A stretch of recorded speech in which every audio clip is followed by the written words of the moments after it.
I knew things were bad. I didn't think things were this bad. Colin, I'll give you the floor first to vent or do whatever you want to do. Watching Wisconsin get dragged 27-10 by a Maryland team that never finished above third in the Big Ten East, a team that won one Big Ten game a year ago and finished 17th in the league, and a team that's never had a winning record in the Big Ten Conference.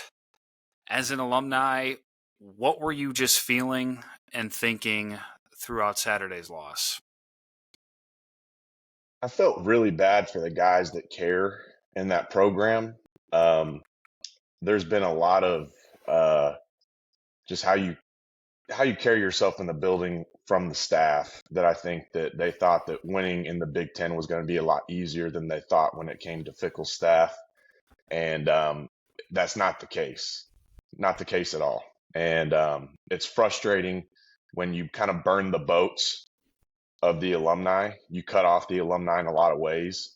Some very powerful alumni that's way above me that you piss off, and you piss off the fans. And I know a lot of fans were excited about Luke Fickell as well. But when it comes to the alumni, that strong foundation, um, you really, you really just take that away. And what you want at least is the best for the program, and you want to see wins. You want to see the program do well and succeed. And clearly that's not the case. So it's an awful combination of pissed off alumni and not winning games, and not winning games that you should win, and not making the program better, but necessarily worse.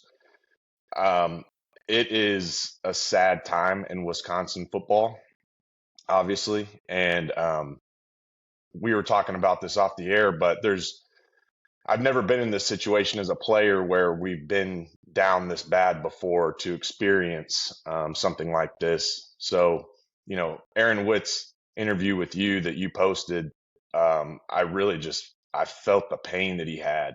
And you have so many guys that buy into the culture, regardless of what it is, regardless if they agree or not. You have good kids there that are willing to put in the work and do what they're told. And I thought about this last night too, is as a coach, you're a teacher, and you want to teach your students to succeed in the test on Saturdays. And at the end of the day, the coaches have to take some accountability and finally have some humility in their program and in their culture that they may need to do something different. And I don't know if Luke Fickell is going to humble himself enough to realize that he has to do something different than what he's doing right now and what he's been doing. And I'll tell the story real briefly, but he had a staff member when they came in, and they came in and coached the bowl game, coached and ran staff meetings of staff members who weren't having a job at the end of the season. And that clearly rubbed people the wrong way. But there was a staff member that told another former staff member that, hey, we're not here to go to Rose Bowls. We're here to win national championships. And this is not the American Athletic Conference. This is the Big Ten. This is an even better Big Ten than what it was before. Yeah. So there needs to be a sense of humility from the staff. They need to take a long look in the mirror, especially Luke Fickell, on how you communicate with your players, how you have relationships, and how at this point you need your players to want to ride or die for you. And I don't think, in my opinion, that he has players that want to ride or die for him. And that is a huge key in order to dig yourself out of a hole like this. And if you don't start with that foundation that he probably did not start with necessarily, you're in a way deeper hole than you think to get out of this if you're Luke Fickell. And his interview was interesting when he kept saying, pound the rock, pound the rock. Well, you can't keep doing the same things over and over and expect a different result. So I would love to see Luke Fickell try, at least at this point, to dig himself out, to create something different for his players, to get them to believe that that they want him as their head coach. So there's a lot of emotions going around for everybody, including myself.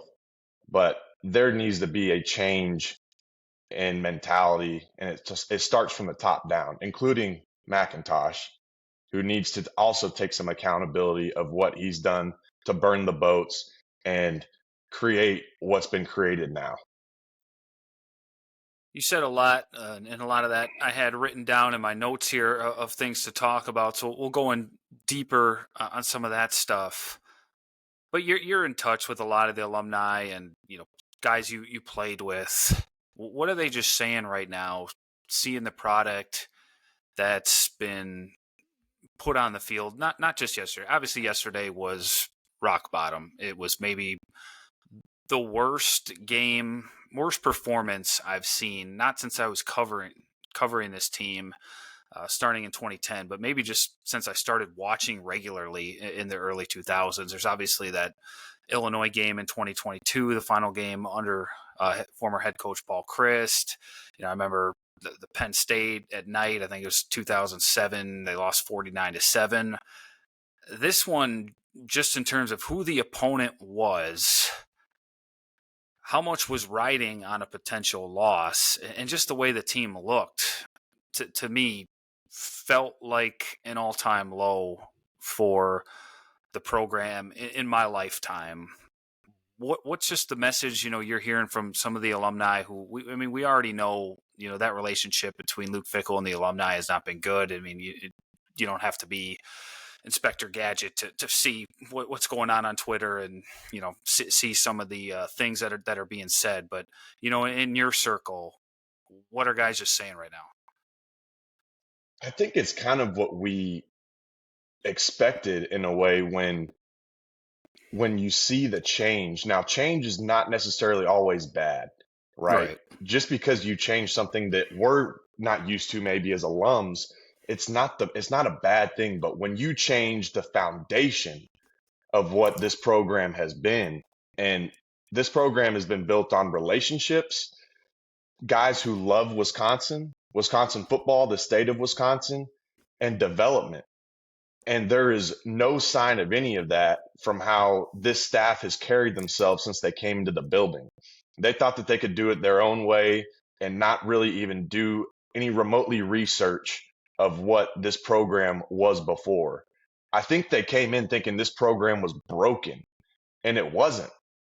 It wasn't. Things needed to be fixed, but we weren't going 0 and 12. We weren't winning 1, 2 games. This was a Right. consistent program, and I think they disregarded that. And we saw that as alums from afar, and we didn't necessarily believe in the plan from an outsider's perspective because, yeah, though it was change, the base of what Wisconsin was, they took everything out. They took everything away and did it their own way. And that's that was a red flag to us. So we kind of expected some lack of success at this point because it's not what Wisconsin was. It's not what it's been. It's not even the fact of the product on the field. Now the players got to play better. Don't get me wrong. There's a lot of Yeah. things that the players got to do, but it starts from the top down. And we saw it. We saw it coming. We were just kind of holding on to that hope that maybe this plan could work. Maybe it worked at Cincy. Maybe this could work at Wisconsin. But that's not how Wisconsin is. It's a completely different program, completely different culture of the base of the program.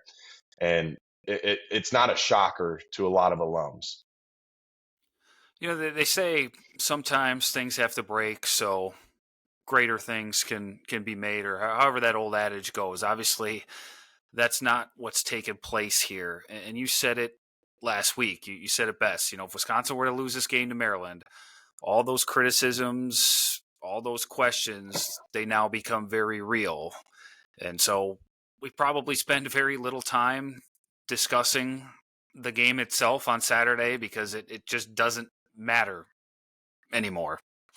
Right now, it's about Luke Fickell, the direction of this program, and probably athletic director Chris McIntosh, who's married to this thing as well.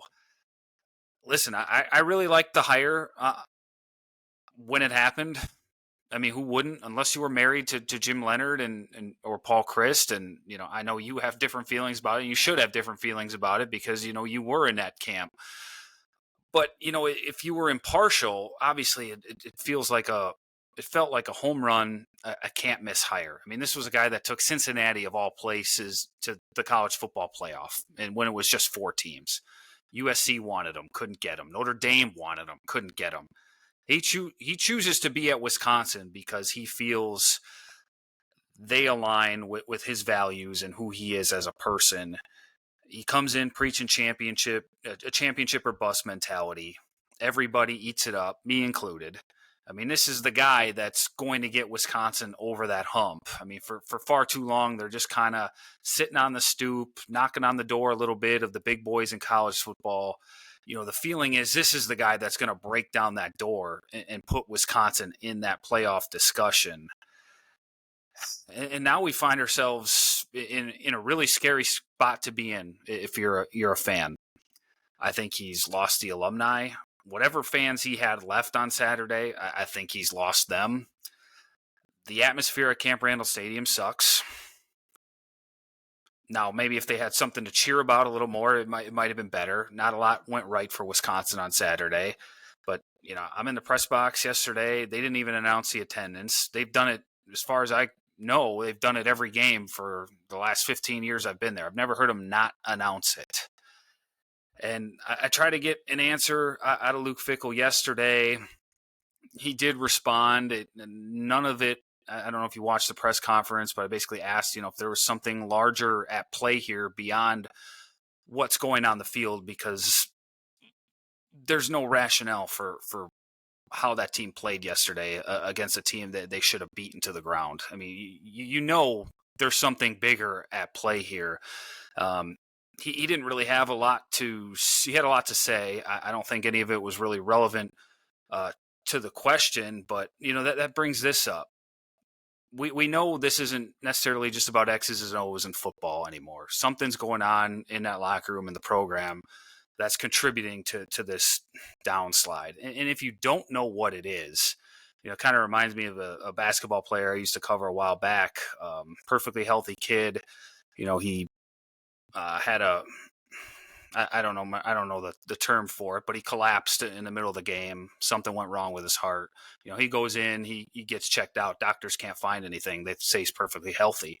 And, I remember asking him, like, isn't that kind of scary? Like, at least if you knew what the problem was, you could take some comfort in trying to manage this thing and get it going. But, if you don't know what the problem is, how do you fix it? How do you get things going in the right direction? Now, I don't, maybe like I always say, I don't expect Luke Fickell or any player to give me an answer on the record in terms of what's going on inside that program. But, we've been asking these questions for 3 years.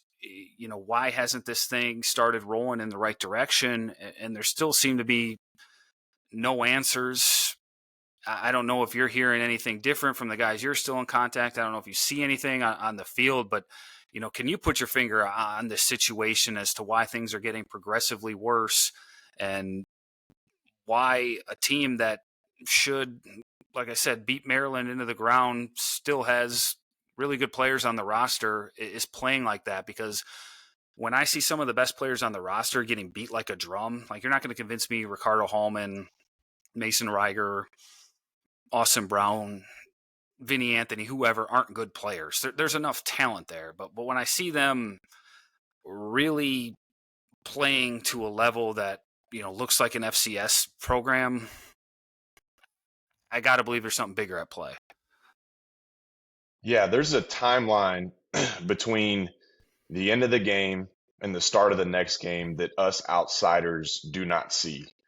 There's how you show up in the building, how you show up to your lifts. What is the weight room lift? How do you recover your body? How do you prepare your body for the next game? How do you prepare your mind?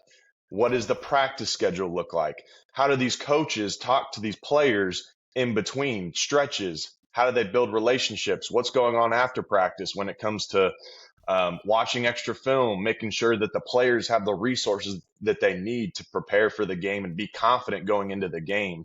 How is that relationship with the coach when a player wants to go up there and watch extra film with the coach? after practice? Does the coach close the door and say, hey, go do this on your own? Or does the coach leave the door open and say, hey, come watch practice with me. Let's break this down. There's a lot of different things that we don't see as fans that go on that really build that foundation to win the game. And I think that's where, and I can't pinpoint it, but I think that's where there's probably some things in the dark that we don't see that could be the issue. Because at the end of the day, preparation to win the game, your product on the field is everything that you do from that week up to that point that we do not see. How is the message to Luke from Luke Fickell to the players after practice in this team meeting today that they're going into? Is Luke Fickell just going to say the same things over and over? And are the players just going to take it from one year and out the other because he keeps repeating the same thing? I mean, we don't necessarily know, but I think that's where the issues are. Because if you don't enjoy and want to go prepare for a game and you don't have your coaches rallying the troops to actually want to go out there and go take faces off in the game and be confident in it, then that's the problem. And we don't see that as fans. And so I think, and from my own experience, I'm not comparing, but from my experience, I loved the prep every week. I felt great every week. I felt like I was ready for the game. My body was prepared. There's little things in your lifts that you can do to maintain your strength throughout the season. Recovery, great resources from your strength staff. I mean, there's a lot of things that could be going on that we don't see that is just crumbling the program from the inside out. And, again, from my experience of this staff, they are not a relationship based staff on how they treated me, at least when I was there. And if they're going to treat their players the way that they treated me and the way that I was trying to build relationships with them, then yeah, that's exactly what the problem is. So, it's sad because you have good guys on that roster that buy in. They want to be great. They want to do the extra work. They want to be prepared for games. And some guys got to make plays. They got to make plays. They got to play better. But at the end of the day, the teacher has to take ownership of the student's results, and that's not what we're seeing. And I feel for those guys that really put in the work and want to be there and make the program better. I think in our first episode, I said I didn't want to make this a Luke Fickell, Jim Leonard thing because, it felt like the horse had been beaten to death. But I think we have to go back there now, just, revisiting that decision because a lot of people are irritated at Chris McIntosh for the situation that they're in. And again, hindsight is 2020. We talked about what Luke Fickell was 3 years ago and the excitement everybody had to be able to get this guy. But you had Jim, Paul Chris was fired. If people want to disagree with that, they can too. But just looking at it from a Jim Leonard or Luke Fickell situation standpoint, I admittedly was against hiring Jim Leonard at the time. You can, feel free to come back at me about it if you want. You played for the guy, you know him better than I do. But my feelings were I didn't think this was a situation for a first-time head coach. I didn't love, somebody that follows recruiting very closely. I didn't necessarily love the evals and a lot of the guys he brought in the secondary. Not you. You're fine. You're a good player. but I mean, there were a lot of misses. Yeah, there were a lot of misses, especially at the cornerback position, a spot where Wisconsin was desperately trying to upgrade for so long. And then you start, put him in charge of recruiting for an entire program. I had some questions there. And obviously, he got an audition in the last 7 games or whatever it was in the 2022 season. I don't think he won that audition. Obviously, when you lose at home to Minnesota in your last chance there, that hurts as well. And, as much as people didn't like the 2021 and 2022 seasons, though, nobody ever felt this, where we're in right now. And you touched on something I wanted to ask, but just in terms of the behind the scenes things that were going on, Monday through Friday. What was that culture like when you played under Chris, when you played under Jim Leonard, that, maybe stabilized things and felt like there was still hope from the outside, even when things weren't going according to plan or as well as you expected? Well, we always agreed with the culture, whether it was Coach Leonard, whether it was Paul Chris, whether it was the rest of his staff. We bought into the culture regardless of the result. We never questioned our culture and how we prepare for games necessarily. We never did. um, that atmosphere and that culture of a way of, again, going back to relationship based. Um, Players wanting to ride or die for Paul Chris, players wanting to ride or die for Jim Leonard. They had those relationships with the players to where no matter what you say, coach, I'm doing it. I'm in. Tell me what you want me to do and I'll do it because I know you want what's best for us. And they made that very clear in how they carried themselves every day. They chose to come into the training room to talk to the injured guys. They chose to talk to, I mean, Coach Chris would even talk to the student trainers, athletic trainers before stretch. I mean, he would just build those relationships naturally to where you couldn't do anything but want to play as hard as you could for that guy. And Yeah. again, I'm not saying that, Luke Fickell was the wrong guy just straight off the hire. I mean, they're on paper. I agree. He was the 2021 National Coach of the Year. But when you don't have those relationships to be where with those players for players to ride or die for you, that's a huge difference. And when it comes to during the weekly prep, I mean, we would practice in the mornings, and then at some point later on as the season went, especially in 2021, Jim Leonard's office was crowded with about 5 or 6 safeties in there watching film and watching practice, wanting to get better. And he was willing to take the time out of his busy schedule as a coach to break down the practice with us. And then we would watch that. We would stay in there a little bit extra to watch whatever we wanted to watch on our opponent. And then we would go back home, go to class, whatever it might be, come back for more meetings, rewatch practice, rewatch our opponent's film, and we felt prepared and we felt confident because we had hands on all the time. They were willing to teach us, not only teach us what the plays were, but they would teach us the game. They would teach us the answers to the tests that our opponents are giving us. So we came into the game confident. And then you have those relationships that are strong off of that. We could communicate extremely well with our coaches based on issues, screw ups and holes in the defense, holes in the offense, whatever it might be. I mean, we were very open in our communication, and that doesn't necessarily solve everything, but it does solve a lot of problems when you need to. And again, I don't want to compare, but when it comes to just having a coach to build those relationships with your players is extremely important, especially in these hard times now, because Luke Fickell only can rely on his players now to want to continue to ride for him for the rest of the season. And if you didn't start out building your relationships with your players and just wanting to do what you want and just kind of lead from afar, it's not good. It's not good because now you're having to make up a lot of time to try to make up for that stuff. And it's honestly, in a lot of ways, it can be too late. And that kind of stuff, makes me rethink what I was thinking in 2022, because a lot of that, you can't put a price on. And you talk about preparation, you talk about relationships, even in some of the most difficult losses during that time period. I never felt like the team was unprepared like they were Saturday. Did you happen to watch the entire game and see that kid in the stands hold up a little the thing on the phone that says "Save us, Jim Leonard"? I did see that. I got a chuckle out of it. Unfortunately, I don't think there's any chance in hell Jim Leonard would come back to Wisconsin unless, as long as Chris McIntosh is still athletic director. I think that bridge has been burned.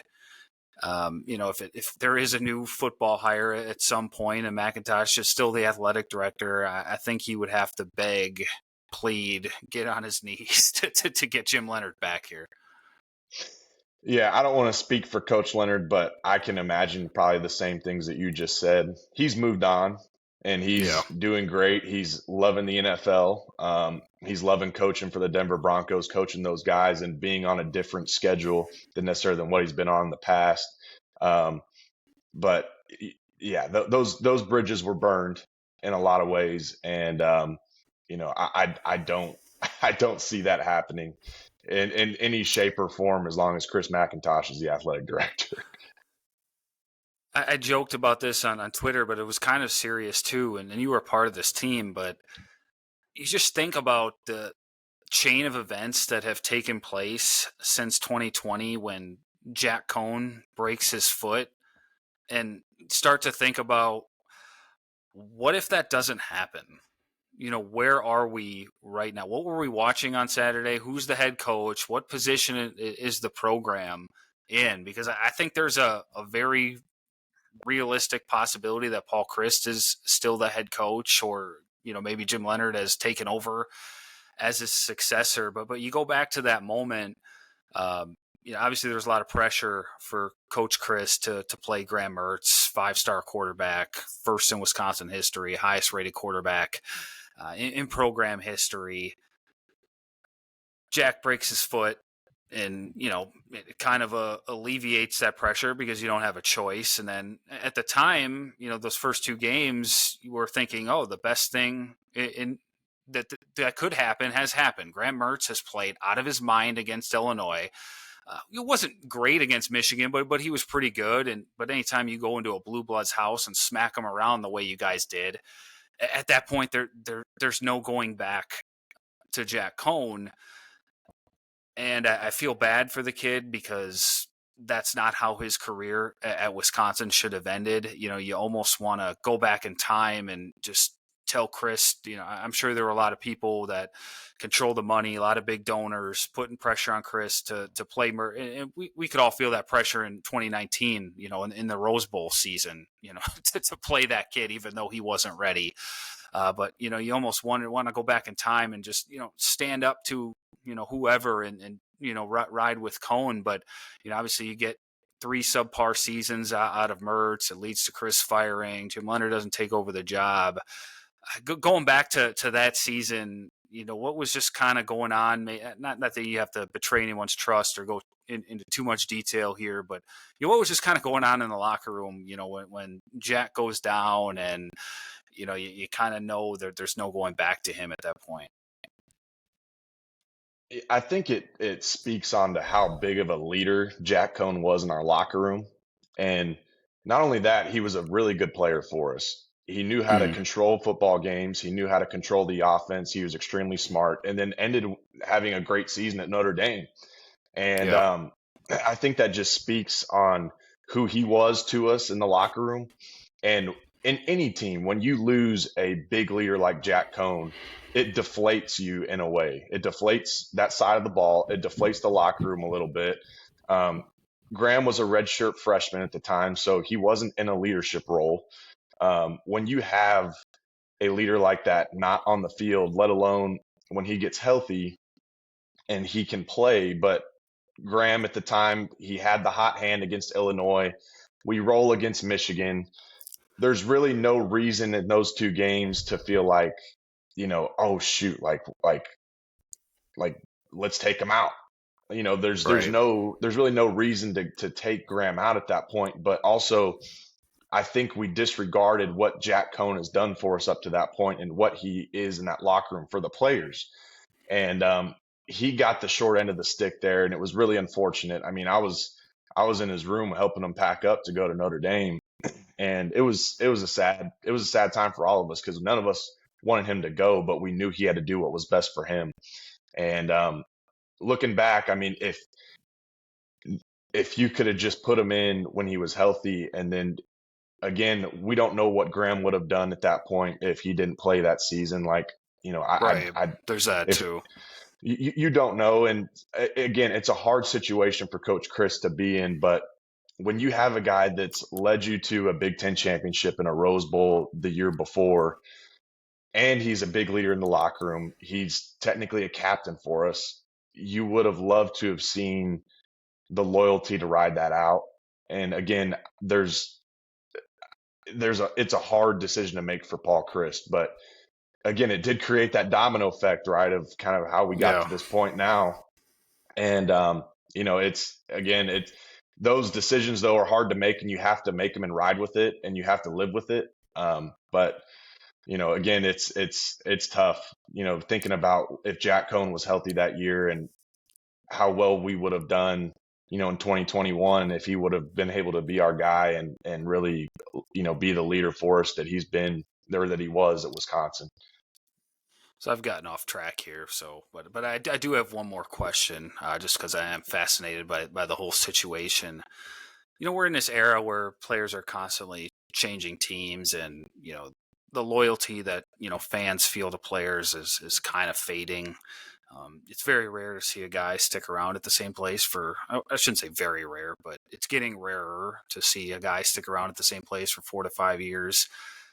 Jack Cohn was just, he was a great Badger, a guy that, never got his due. Obviously, like you mentioned, he goes to Notre Dame, finishes out his career there, and, he's kind of forgotten about around these parts now because of the transfer that, like you mentioned, not his fault. He had to do it. He wasn't going to stay there and back up Graham Mertz when, in all honesty and in reality, he was a better player, or at least maybe not more talented in terms of, the arm and, the throws he could make. But, I always say with a quarterback, what's most important is up here. And he could beat people with his mind better than most quarterbacks we've seen in this program. But, does he still kind of view himself as a Badger? Does that, when a guy, I mean, you talk to him, obviously he's left the program behind in some regards.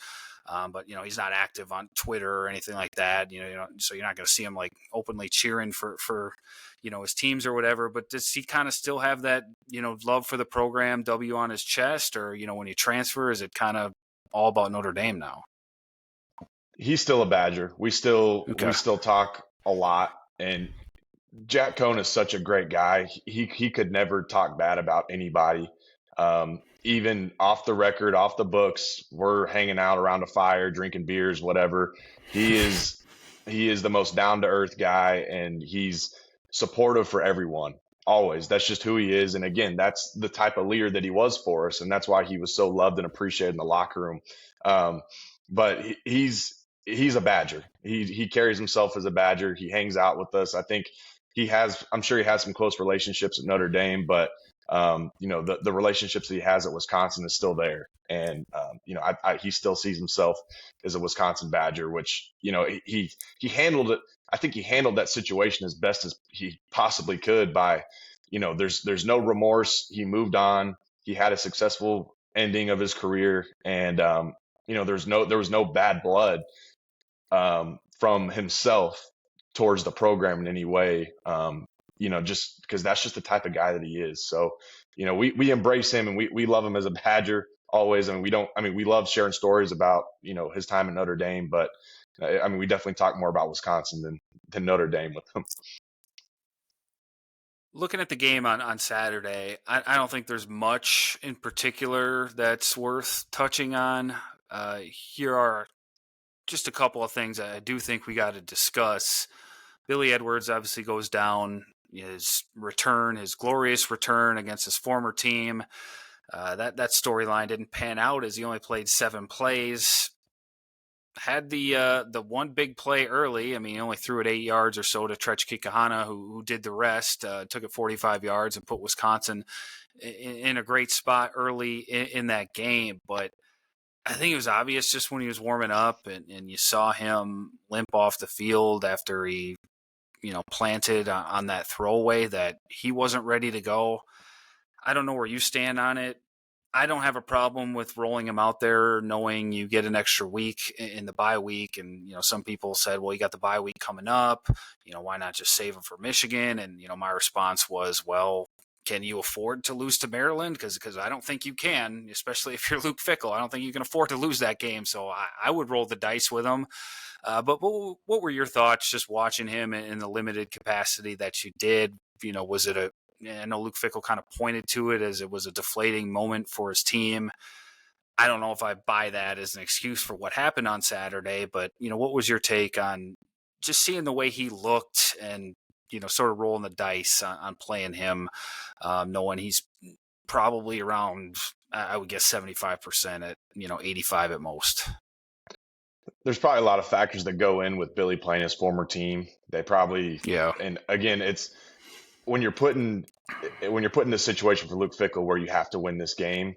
I don't know if you put it in the hands of a guy like Billy Edwards, who's probably a high competitor, wants to play, and especially playing against his former team, he's probably going to do anything possible to get on the field. And it may not be the best decision if he's clearly not ready, which he wasn't ready. Um, but I think he's probably the type of guy that wanted to be out there by any means, and he just couldn't do it. But when you right. roll you can't roll that dice if you're Luke Fickell and put it in the hands of a player who wants to play so badly but may not be ready when you have to win the game.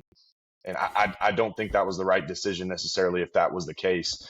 But I don't think this is a sprain. I mean, if this was a Really? sprain, if this was a sprain, like you take some Toradol and you're good to go where you don't feel your knee for the game, and Yeah. you're probably in a lot of pain after the game. But um, there's got to be something more to it, in my opinion, because I mean I've torn my PCL before. In 2021, I played the whole season on a torn PCL, and Okay. I had to. And I did a ton of stuff that just to get me to play week by week. And so if this is more of a tear, then that seems more real than a sprain, because a sprain you can fight through it. I think that there's something more going on besides just a sprain if he's been out for what, 3 or 4 weeks now. Yeah. Um, so I think there's something more going on there, but playing him had to be more so of Billy's decision trying to get out there against his former team, and unfortunately just didn't work out. But you've been playing Danny O'Neil for 4 games now. At this point, there shouldn't be a drop off or different change of expectations than what you expect of your offense to get better at this point. He's had plenty of snaps in game with this offense to be able to go out there and still maintain whatever the expectations are of this offense. So I don't think there's an excuse to still lose the game when you've had Danny O'Neil play for this many snaps.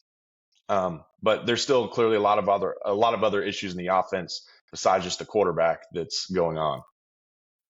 And to be fair to Luke Fickell and what's happened during his tenure here at Wisconsin, he's had terrible luck with quarterbacks. Tanner Mordecai missed a handful of games. Tyler Van Dyke played just over 2 games, and now he's trying to get Billy Edwards to start getting the ship going in the right direction. So he hasn't had a full season yet with a starting quarterback.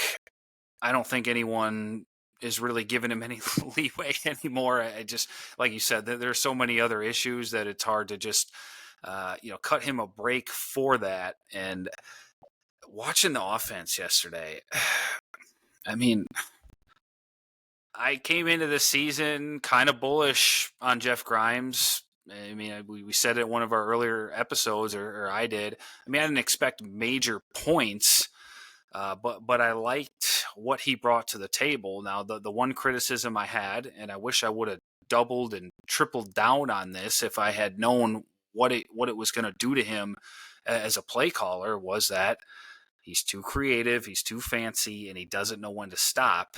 And you saw that on Saturday. Twice he blew up drives by trying to get too cute with his play calling, and it should have been a third time on that end around pass where Tyrell Henry airmailed one into the secondary. 2 of those, I think he did it, and that was in Maryland territory too. I think it felt like every time they got momentum, he started pulling this out, whether it was that unique formation where half the linemen, go over to the sideline, the other half, stay at the ball at the line of scrimmage, where you're snapping to the tailback, or just doing long-winded read option plays where Kikahana or whoever the wide receiver is goes in motion and comes all the way across the field, and Danny O'Neill's sitting there hanging onto that thing for a lifetime. I can appreciate you trying to jumpstart an offense, especially one that has no run game. And once again, the run game was abysmal.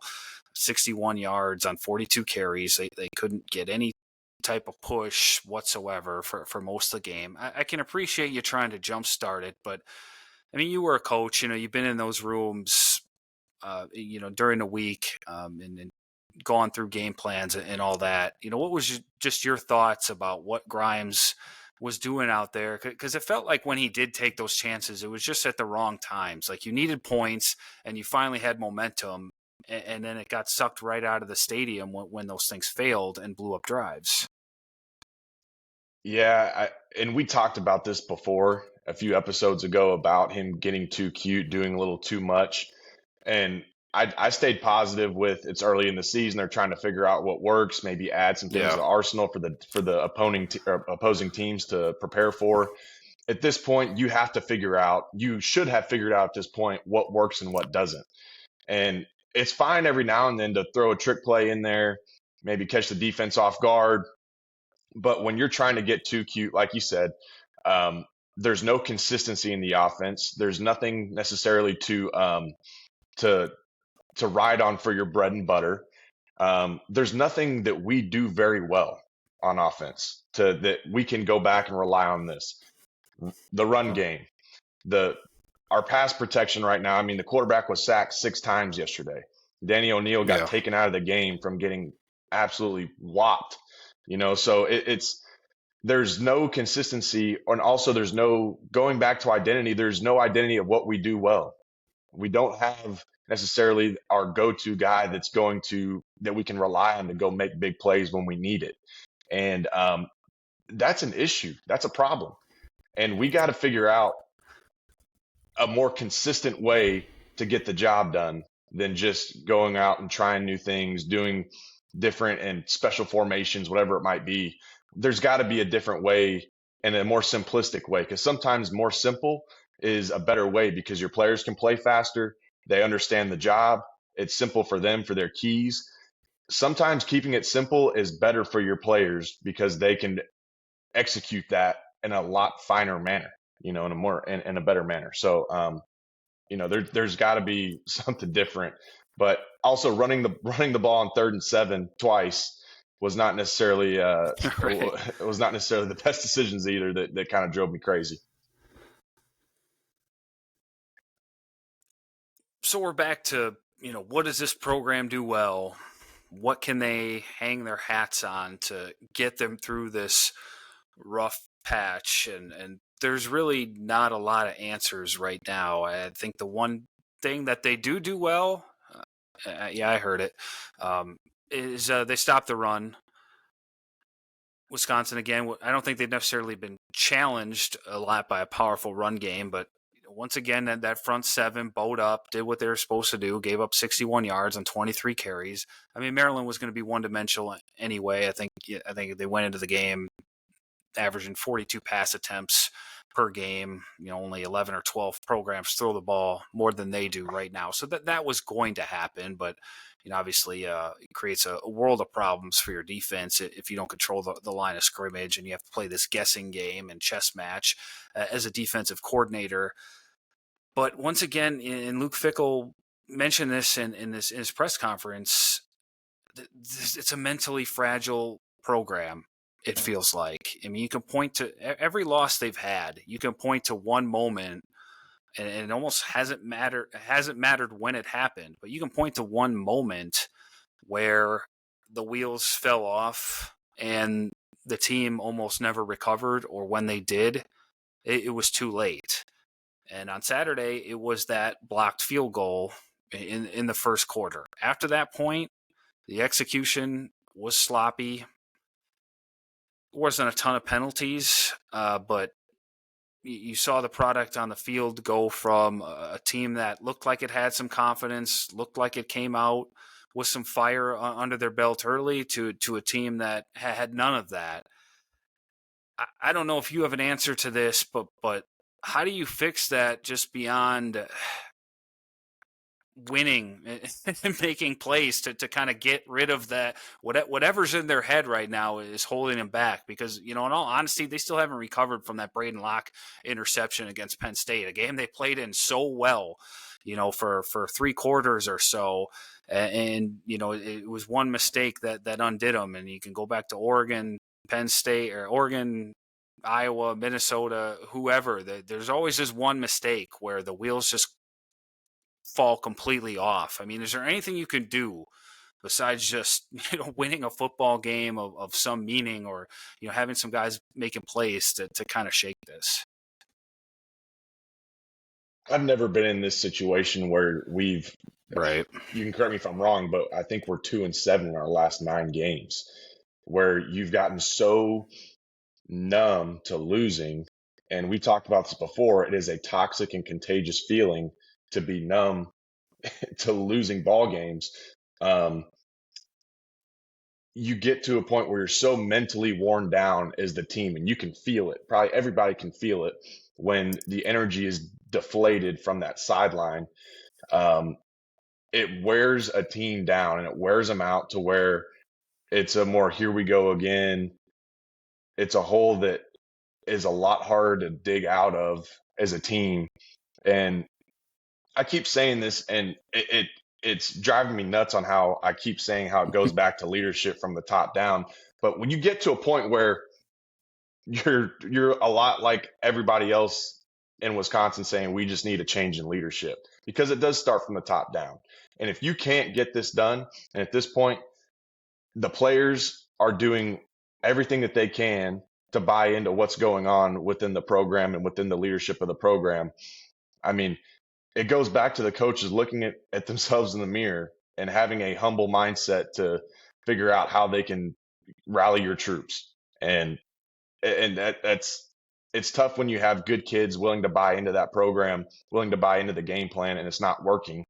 And I'm honestly at a loss for words, because there's only so much you can do as a player until you keep doing the same things over and over and you get the same results. So it's getting to that point where you're looking for a change in leadership. That's, at the end of the day, that's what it is when you got to dig yourself out of something like this. Here's where I will defend Luke Fickell. As bad as things looked yesterday, and I know it's a different situation with Alabama, but I didn't like what I was seeing in that game either. I don't care how good Alabama is, what they're ranked, how difficult of an environment it was to play in. I said it, that didn't pass the eye test for me whatsoever. But as bad as things are, maybe you feel differently. You can tell me what you saw on Saturday. I didn't think that team quit. I didn't think they quit on them. And they came out of the second half with a lot of fire, a lot of juice. They moved the ball a little bit. They just weren't able to make anything happen. And that defense, it's not. I don't think it's a great defense, but they gave the team a chance to at least pull off that comeback. They were fighting. They were doing all they can up until the fourth quarter there. I mean, Maryland was stuck in neutral for quite some time.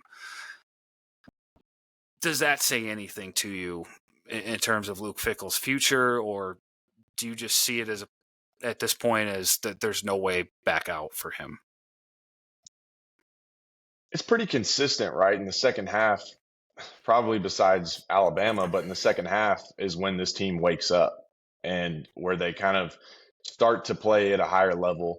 And I agree. I mean, they did have Maryland kind of at a standstill in that second half. They did have a chance to come back. Again, these players, I think, are really good kids, and they're going to buy in and they're going to keep fighting. Like, there's the buy-in from the players. From what I see, is not the issue. So Yeah. the fight will be there, but when it comes to the buy-in of what they're buying into, if it's the same things, as the week before, the same message, the same maybe scheme. Um, it, it could lead to just the same exact, win and loss column the next week. So again, it goes back to the leadership of the coaches. How can you get these players to buy in, and also how can you get them to feel confident to go win, because they're not confident at the moment, but they're going to still go out there and play hard. But if you can figure out a way to get them to believe in the scheme and have success out of the scheme, maybe simplify some things or possibly change up some things schematically, then maybe you can find a way to dig yourself out of this and win some really big games ahead. Because I would still be very excited to play Oregon, Michigan, Ohio State, Indiana, Illinois, Washington, your rivalry games. You still have a lot of great games to go in and play. And when you don't have that confidence, though, from losing this past game as a player, Yeah. I mean, it's on your coaches to go rally these guys. Everybody just cringed a little bit when you read off that schedule. By the way, I could feel that, even though I haven't listened to it at this point in time. I could feel it. But see, so if you're Wisconsin and you get a bye week, how do you approach this next week? I mean, Fickell and everybody's just saying we got to put our heads down, we got to get back to work, pound the rock, as you mentioned, find a way through this thing. And I'm sitting there in the press conference and I'm thinking the same things you are. Like, you've been saying that for 3 years. That's not, I mean, it's not a bad thing to say, but at some point you're going to have to come up with some answers here or change something around. But you've been a coach.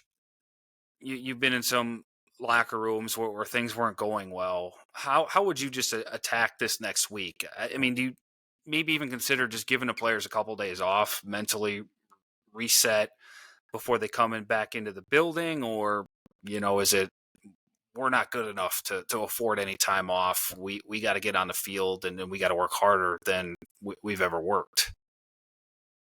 I think as a staff, you have plenty of time to see what the issues are schematically.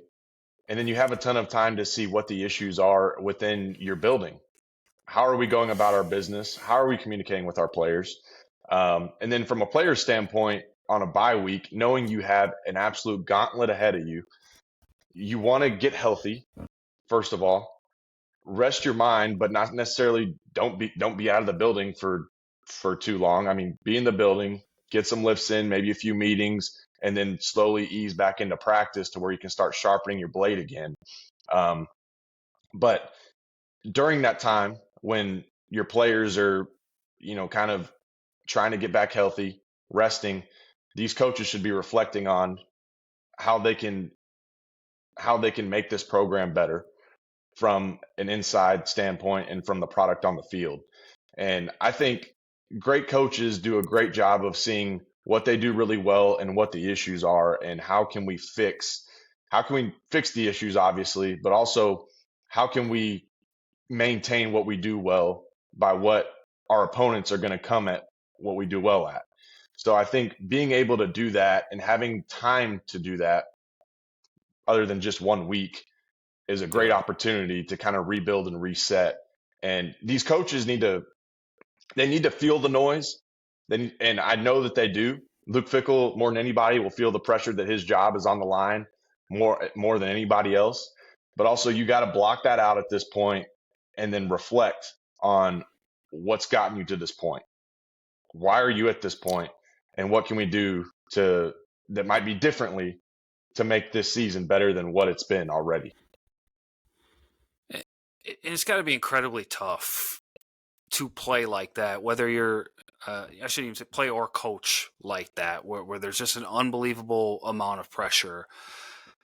The NIL, the portal, and all that. At some point, the sport still needs to be fun.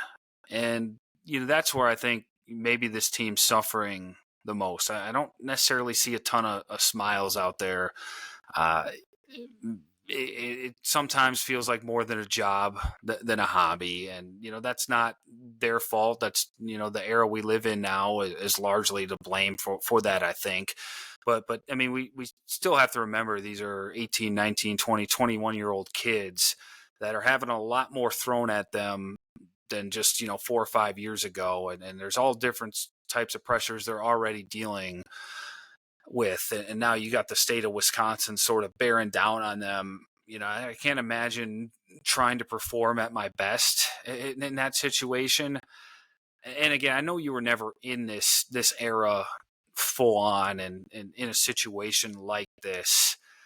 But Wisconsin, Luke Fickell has established a leadership committee where he's got 10 some guys that kind of meet privately with Fickell every week to just get a pulse of the program. He doesn't want to lose touch with the team the way he felt he did in 2023 and 2024 when things unraveled. Have you ever been in a player meeting that the players needed to call to get things back on track? And if so, just maybe how beneficial was that to kind of open up and maybe cancel out the outside noise, all the pressure of everything you guys might have been feeling when things got tough? Those player meetings are extremely productive when it's a player only meeting, coaches Yeah. leave, and you have guys that you want to listen to. If you got a guy up there that is not necessarily a respected leader having a speech, nobody's listening to that, right? Like you want to have your guys that are the example of the program, the standard of the program that everybody looks to, that everybody listens to, up there talking about what's real. And I don't know exactly what they say in this moment, but a player meeting would be extremely productive to where they do block out that noise, because there's guys like us out here talking about, all the negatives of what they've done so far and just where the season is going at this point. And they can't focus on that. They need to focus on each day taking care of your business and getting ready for the next game to be the best that you can be on the field. And I think when you have those and you have guys that you want to listen to, you really kind of reset, get on that same page, and really feel like there's a new start to the week, there's a new start to the day, that you can kind of carry yourself with a new mentality. And now it's on leaders to maintain that throughout the rest of the year, because the fire can burn after that meeting for the next day, but then how is it in the next 3 days, the next 2 weeks, through the rest of the season? That's where it's going to be important. And I think that there are some really good leaders on that team, that guys are going to listen to, and guys who are bought in. But like you said, they do have to enjoy themselves coming into the building every day, because you spend a lot of time there. A prep, they work their absolute tails off to make sure they can play at a high level.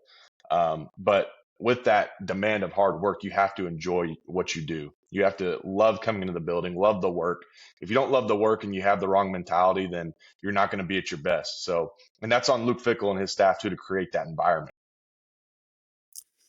It's funny. I always think about the player-led meeting. I don't know if you follow the basketball team at all, but one of the audio, or somebody recorded it and leaked it out for the world to hear, and they're trashing the head coach a lot of the times. But the thing I always say is, and everybody overlooks, is they started winning after that. They started playing their best ball of the year. Everybody forgets that. As bad as things sound in there, those things are often really cathartic for a team.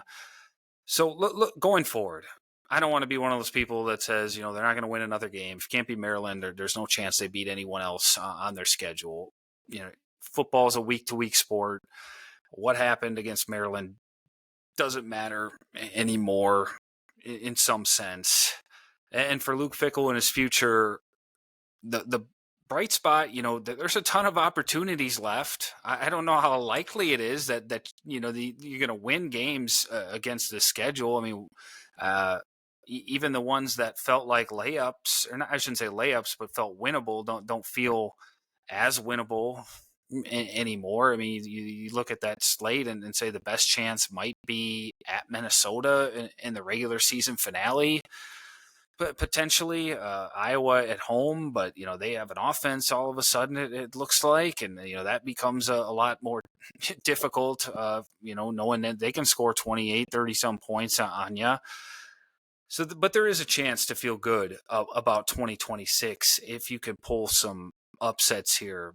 Like I said, I don't get the sense that he's lost the team the way I had that sense in 2023, 2024, where you could just tell that there was a certain group of players that, had mailed it in or, weren't bought into to what he was trying to do. I don't think that's the case, at least as of now. But looking ahead to this schedule and knowing, how vital it will be for Fickell in his future,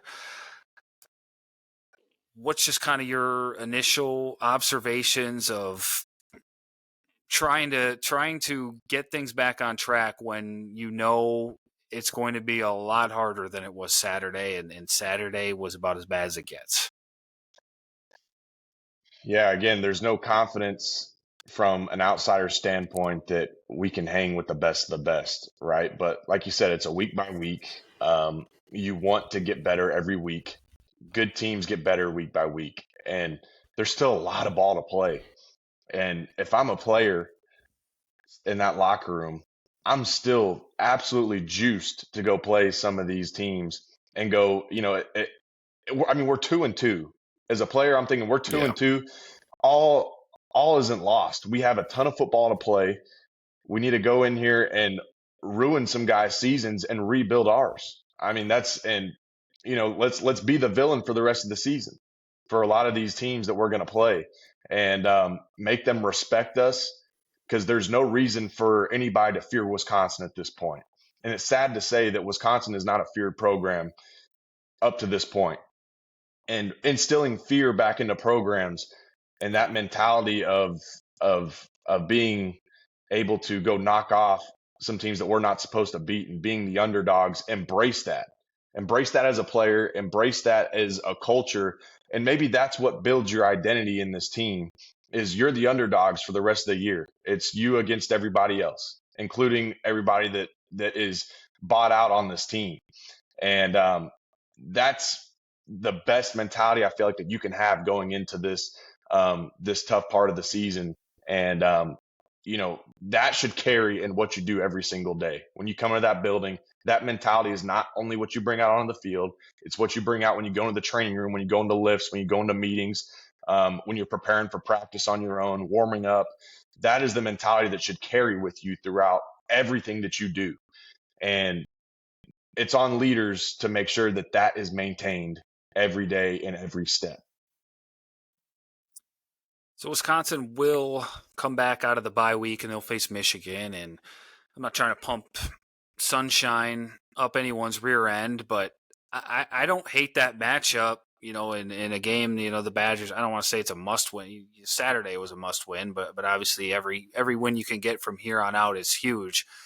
I don't hate the matchup. You've got one of the best run defenses in the country right now. Michigan prides itself on running the football. They're playing with a freshman quarterback who's riding that wave right now. He's got moments he's here. He's got moments he's down here. You got to go into the big house, but it's a chance. I'll say that to get back on track. I think the things you do well and the things that Michigan does well, kind of a line. If you're going to steal one, I think this is it. Yeah, I mean the matchup is great schematically, but what we got to fix is the pass game, because we're Right. opening up a lot of holes. And I'm no defensive coordinator, but we have run Tampa 2 coverage at least 90% of the time. And there's no disguise in it from what I see. And Michigan Mm-hmm. has not really proven from their freshman quarterback yet to be able to absolutely air it out.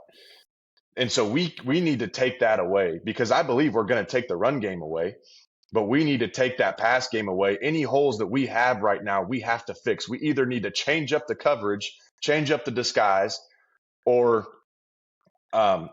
teach them how to play Tampa 2 coverage, because there's so many holes in that coverage right now from watching Maryland, all their big plays. We don't know how to do it well.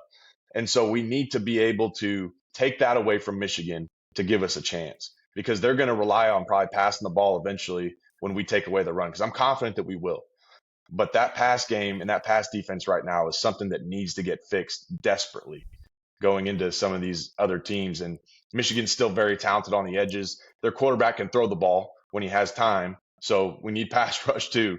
So Yeah. that's going to be huge against Michigan, is being able to take away the pass game, because that is nothing. That's something that we have not done the last 2 weeks against talented teams. So we were going to start ending the podcast with bringing back the Grit Factory a little bit, and give out a little award to a player. I don't think this is the right week for that. In all No, not the right honesty, week. I don't Not the even know right who week. gave it to. So I asked for questions from some fans. So we'll end that way. Just going into a couple of these. The one that came up. What was just your most shocking realization that happened in your mind following Saturday's loss? You may have already touched on it, but did something just come to fruition for you, in your head watching that game?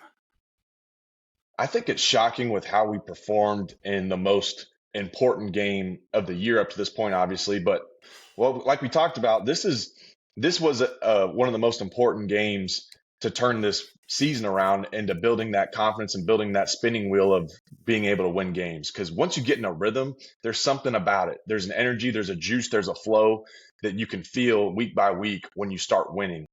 And when we performed the way that we did, it, that's what was shocking to me, knowing how important this game was to be able to jumpstart the season and give these fans and give the state something to believe in going into the rest of the season. And we didn't get it done, but even though we lost, it was there. I mean, the block punt, the interception, and the deep balls that we've given up. There are so many momentum killers that we had, and running the ball on 3rd and 7 twice. It just blows my mind on how we had some chances to find our way back in this thing, or just win the game and at least compete to make it close. And we Yeah. didn't see that till the second half. Um, so that's what was shocking to me, was how important this game was, and we were not ready to go. For me, I think I've kind of thought it, but I think Saturday made it crystal clear, and I touched on this earlier, but there's some sort of cancer in this program right now. Like I said, I don't think the best players, when they start looking like they did on Saturday and getting beaten in the manner that they were, something bigger is at play here. I don't know what it is, but I'm fairly convinced it's not as much about X's and O's, what's going on between the lines, than it is something away from the field that's affecting this program negatively. Because, like I said, it should never look like that. I don't care who the head coach is. I almost don't care what the roster makeup. Wisconsin's not that far removed from being one of the best programs in the Big Ten. I don't think it's as talented of a team as it was a year or two ago. I've said that on paper, but it's not that. I know that much. This one, I don't know if you have a great answer for this. I have varying opinions on it, but you played with a lot of these types of guys. But a lot of fans have kind of been discouraged by the in-state recruiting under Luke Fickell, not bringing enough Wisconsin guys, or missing on the guys that they normally would get. Do you think that is an issue with the program right now? Now, I'm always kind of advocate, you got to get the best player at the end of the day. It doesn't matter where they're from. But if it's close, I think you do roll with the in-state guy, just because there's a certain pride that he carries with the program. He already bleeds Cardinal red. He's going to do everything he can to get it going in the right direction.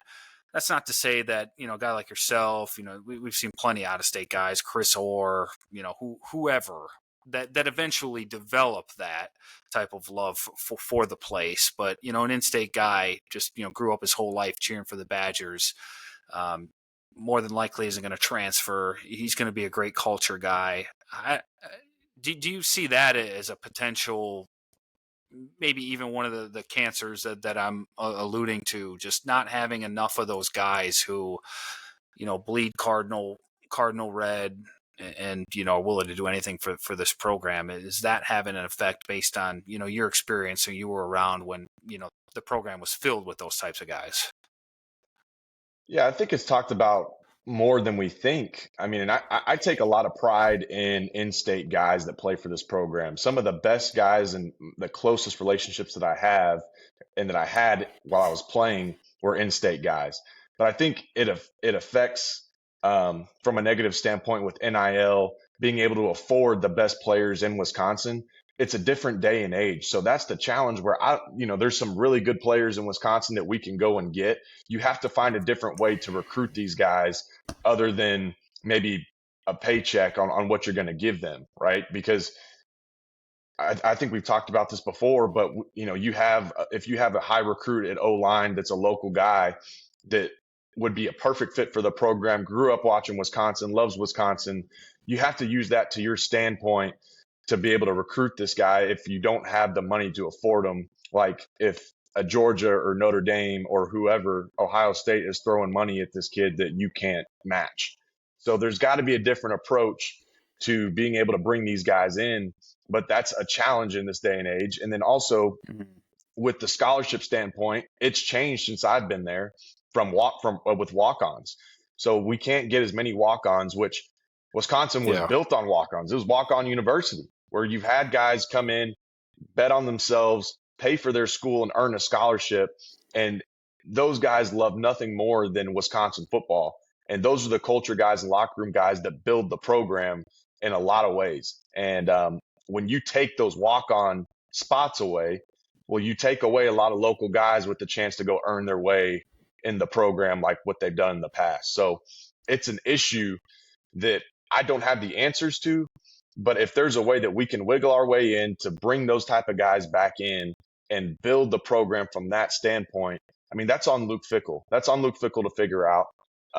But the day and age has challenged what basically Wisconsin has been built on with local guys and walk-ons and guys who absolutely love Wisconsin since they were out the womb. So it's different. It's a lot different now, and we have to figure out a way to match that again. It's a good point because Wisconsin always seemed to be able to find a guy, whether it was Joe Schobert, Alex Erickson, Jared Aberderis, somebody would come along and not only emerge as a starter, but a star, and really help cut into, the recruiting deficits that they would face. Now walk-ons aren't really a thing anymore. Sometimes, coaches or even parents will ask me how their kid is doing as a walk-on. I'm like, I think he's a good player, but it's just the age. Nobody's waiting for a kid for 4 or 5 years to develop. There's going to be 15, 16 transfers every year. He's just going to be constantly recruited over. Like, I think he's doing fine, but the walk-on virtually doesn't exist. The only time it's ever going to happen, and with the internet era, where almost nobody's a secret anymore. The only time it would happen is if you just stumble into a great player who happens to walk into your program, but is actually already a power four or a great prospect. But that's not going to happen in all likelihood. Yeah. Last one before we wrap this up, and this might be a better question for me than for you, but there were a lot of recruits on campus Saturday who are seeing the same things we're doing, either are maybe already committed to Wisconsin and getting heat from other schools, or maybe strongly considering playing at Wisconsin. After what they witnessed on Saturday, and it's not just about the product, the fans are chanting to fire Fickell too. They all heard that. There's no running from it.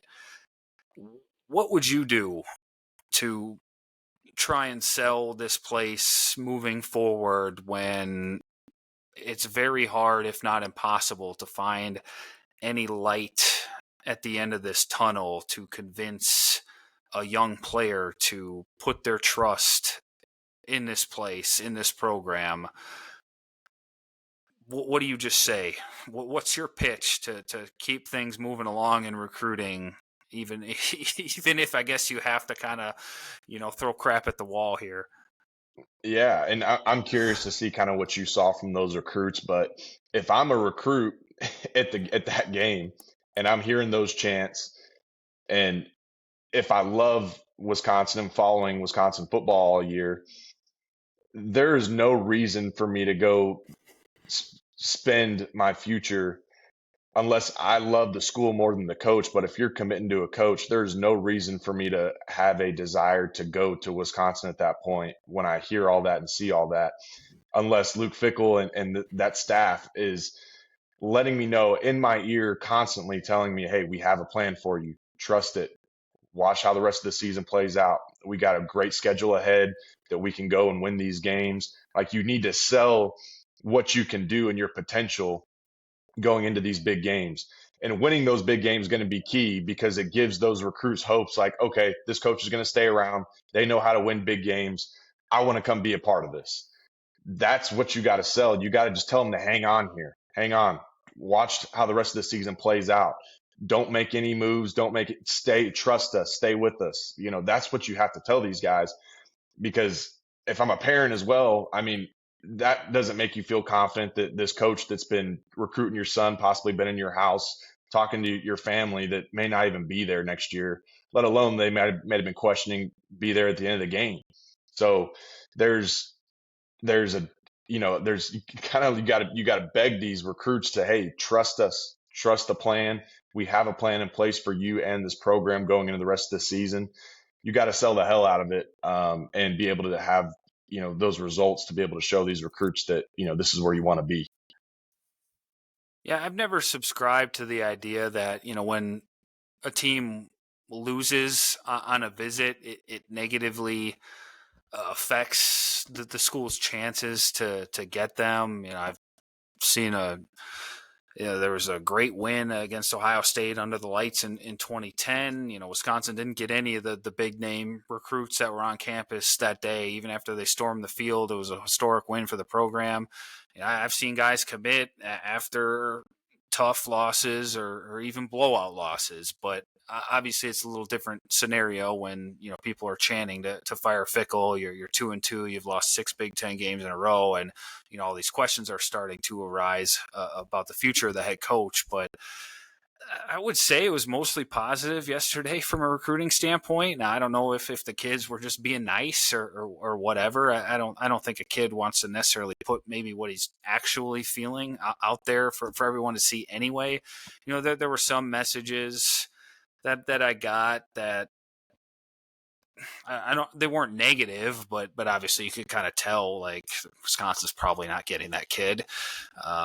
And some kids didn't pick up the phone either, which is probably the smart thing to do in this situation. But Wisconsin itself still has a lot to sell, whether they're winning or losing games. It's still one of the top public universities in the country. It's got an unmatched campus, at least from everything I've seen and everywhere I've been. They still call it the number one college town in America for a reason. So even when things have been bleak, they can still recruit and still keep things moving, even with all the question marks. But that's all I got for today.